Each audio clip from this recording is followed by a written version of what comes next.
Notre invité ce soir, Christophe Pradier, bonsoir. Bonsoir. Merci d'avoir accepté notre invitation. Vous êtes délégué départemental adjoint à UNSA Police. Les policiers justement qui ont manifesté hier à Lyon en soutien à vos collègues attaqués la semaine dernière en région parisienne. Les forces de l'ordre prises pour cible, malheureusement ce ne sont pas des cas isolés, ceux que l'on a pu voir la semaine dernière. Ce n'est pas nouveau non plus, mais on a l'impression quand même, quand on voit ce qu'il se passe notamment dans la métropole lyonnaise ces dernières semaines, que ces attaques sont de plus en plus fréquentes. C'est le sentiment que vous avez aussi? Je ne dirais pas de plus en plus fréquentes. Elles ne sont pas nouvelles, contrairement à ce qu'on peut croire. Ça fait déjà une trentaine d'années que les commissariats sont régulièrement attaqués. On le sait dans la région lyonnaise, notamment dans les banlieues. C'est pas un fait nouveau. Ce qui est nouveau, c'est que, effectivement, ces attaques se font en direct sur les réseaux sociaux. Et c'est ce qui porte effectivement, qui fait le buzz et qui fait qu'on en parle davantage qu'avant, effectivement. Ce qui fait aussi le buzz du Champigny, c'est que malheureusement, heureusement, j'ai envie de dire, les collègues n'ont pas été blessés. Voilà, c'est limite un miracle. Ils étaient dehors au moment de l'attaque. Ils auraient pu être pris à partie par les individus. Ils auraient pu être touchés par les mortiers, brûlés, voire infirmes. Enfin, peu importe. Mais quoi qu'il en soit, il faut se féliciter que les collègues n'aient pas été blessés. Mais il faut aussi savoir que ces faits ne sont pas nouveaux. Ils sont par contre extrêmement diffusés sur les réseaux sociaux. Vous, à Lyon, justement, ou dans la banlieue lyonnaise, vous avez vécu ces attaques, que ce soit des commissariats ciblés ou directement vous ou vos collègues? Oui, bien sûr, j'ai été directement visé, effectivement, lorsque je travaillais en banlieue, parce que j'ai effectué 25 ans quand même dans la banlieue lyonnaise. Donc effectivement, oui, les commissariats sont, je ne dirais pas régulièrement, mais quand même souvent attaqués.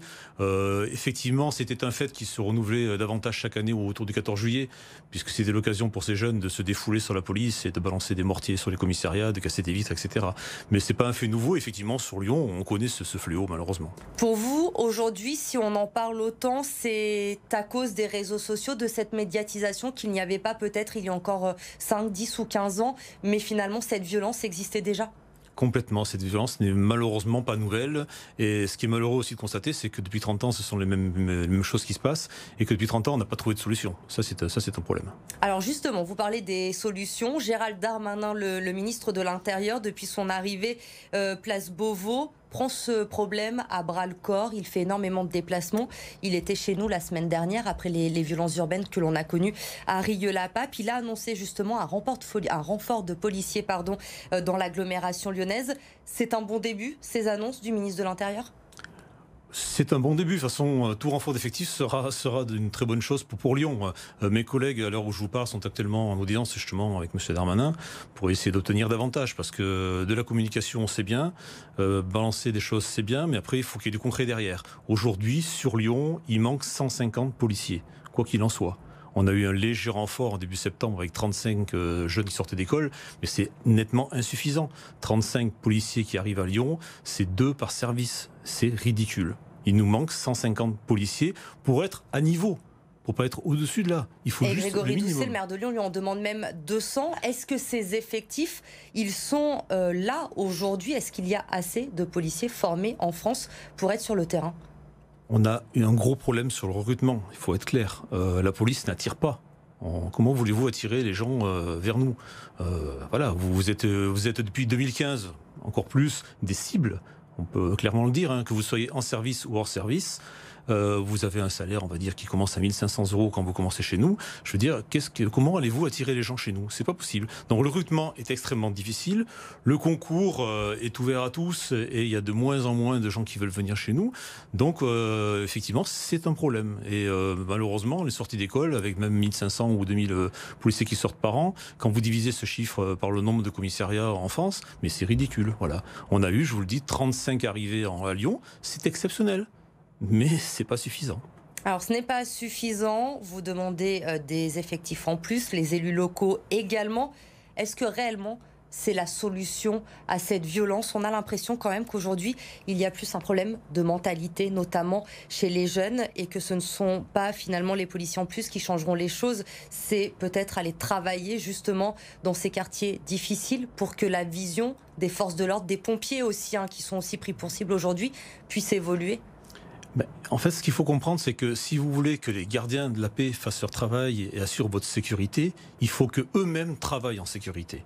Et lorsque vous êtes deux dans un équipage pour intervenir, vous ne travaillez pas en sécurité. Donc l'effectif, c'est la base de tout. Si vous avez l'effectif suffisant, vous pouvez travailler en sécurité. Et à ce moment-là, vous pouvez rendre le service public aux gens qui vous appellent. Aujourd'hui, on ne peut pas rendre ce service public. C'est pas possible. Est-ce qu'il faudrait peut-être plus de prérogatives également pour la police municipale ? C'est à mon sens un faux débat. Je vois pas l'intérêt au jour d'aujourd'hui de. C'est pas ce qui va changer les choses. Effectivement, la police municipale peut effectivement faire des actions, prendre peut-être quelques missions à notre place pour nous libérer, pour être plus présents, effectivement.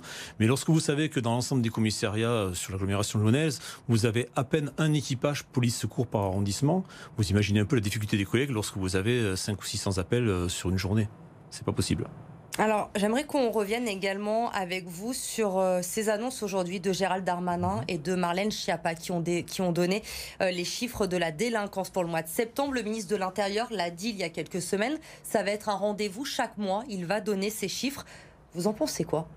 Écoutez, c'était assez amusant parce qu'en fait, en préambule de son allocution, M. Darmanin a commencé à dire qu'il n'y a pas de politique du chiffre. Bien. C'est la crainte de beaucoup de vos collègues, justement, de revivre ce que l'on a vécu avec Nicolas Sarkozy. Oui, tout à fait. On veut bien entendre qu'il n'y a pas de politique du chiffre, mais enfin, ce que vous me donnez, c'est quand même des chiffres. Donc, je pense qu'il faut arrêter de prendre les gens pour des imbéciles. Effectivement, on va dire qu'il n'y a pas de politique du chiffre, mais quoi qu'il en soit, lorsque chaque mois vous sortez des chiffres, il faut bien sortir de quelque part. Et ces chiffres-là, si vous voulez qu'ils augmentent ou qu'ils diminuent, il va falloir mettre la pression sur les collègues. Et c'est ce qui se passe aujourd'hui. On met la pression sur les collègues. Les collègues ont largement assez de travail. Ils n'arrivent pas à faire le travail parce qu'ils ne sont pas suffisamment en effectif.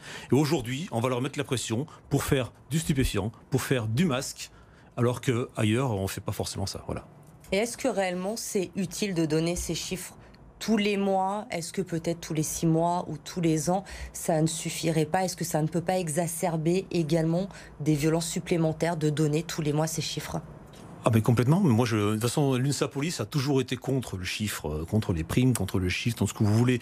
C'est uniquement politique. Il ne faut pas se leurrer. C'est uniquement politique. Ça n'apporte rien à la police. C'est de la communication. Quand vous voyez tous les politiques qui se déplacent à droite, à gauche, M. Darmanin qui est venu, c'est bien qu'il vienne. Il n'y a pas de souci. Il est bienvenu.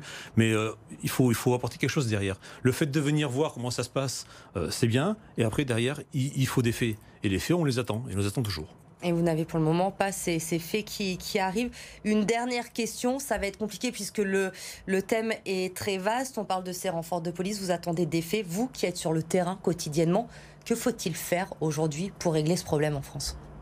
Je pense qu'il n'y a pas une solution, c'est une multi-solution en fait. Voilà. Comme vous disiez tout à l'heure, je pense que ça part déjà de l'éducation des gens. Et l'éducation, elle part de la famille. Aujourd'hui, un bon nombre de familles ont laissé tomber l'éducation de leurs enfants. L'éducation nationale qui est censée prendre le relais, malheureusement, n'a pas les moyens non plus de le faire.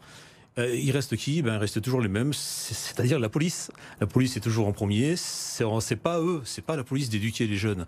Ça doit être fait en amont. Aujourd'hui, c'est pas fait. Donc je pense qu'il faut reprendre tout ça depuis le début.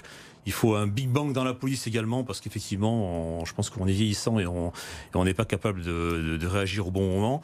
Et il faut vraiment reprendre l'éducation des jeunes à la base, et ça va être extrêmement compliqué. Et c'est pas à la police de le faire. Merci beaucoup Christophe Pradier d'avoir accepté notre invitation ce soir sur le plateau de BFM Lyon pour évoquer ce thème de la sécurité dans la métropole lyonnaise.